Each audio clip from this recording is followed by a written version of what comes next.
तेजी हो या मंदी, बाजार की और सच्चा नजरिया। छोटे इन्वेस्टर्स के फायदे को ध्यान में रखते हुए शेयर, फॉरेक्स और कमोडिटी बाजार, देश के हर कोने से एक्सपर्ट की सलाह। अहमदाबाद से प्रकाशित होता हुआ आर्थिक साप्ताहिक The Economic Revolution।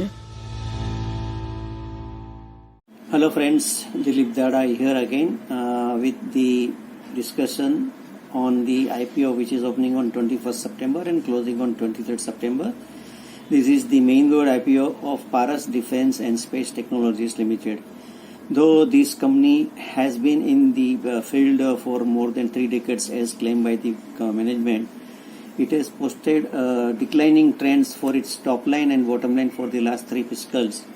If we discuss in detail, then of course its turnover, which was about say 157.17 crore in the FY19, has declined to 144.61 crore in FY21, and the net profit, which was in the range of about 18.97 crore, has declined to 15.789 crore in FY21. So it has not shown that remarkable growth despite it is having good experience, good standing and all these things.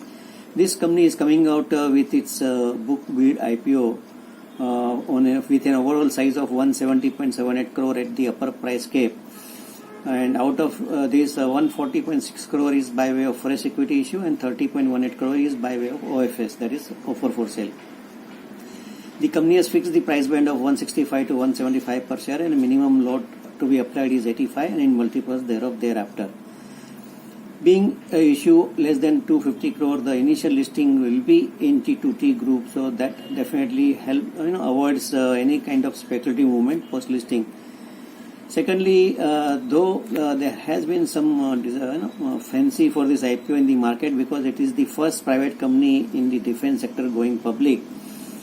But if we consider its FY21 earnings and attribute it on the fully diluted post-issue equity, then the PE ratio of this company stands at 41 plus. So that makes this IPO fully priced in my view, and that is why one should invest only with a long-term perspective if at all they want to go ahead.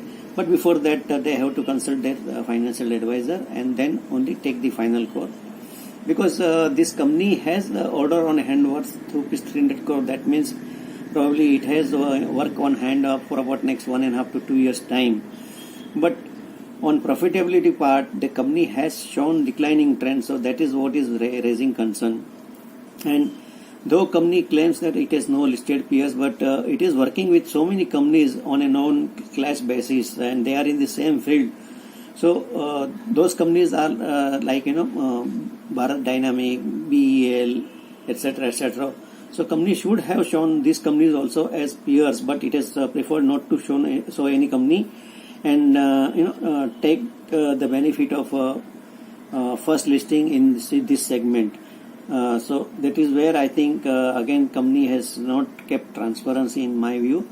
So one should apply in this IPO only if they have surplus fund available, because this issue according to me is fully priced, and it is already discounting all near term positives. So, and secondly, as I told you, this is going to be listed in T2T group, which is going to remove the any kind of speculative movement post listing. So friends, consult your advisor and then only take a final call on investment for this Paras Defence IPO. Thank you.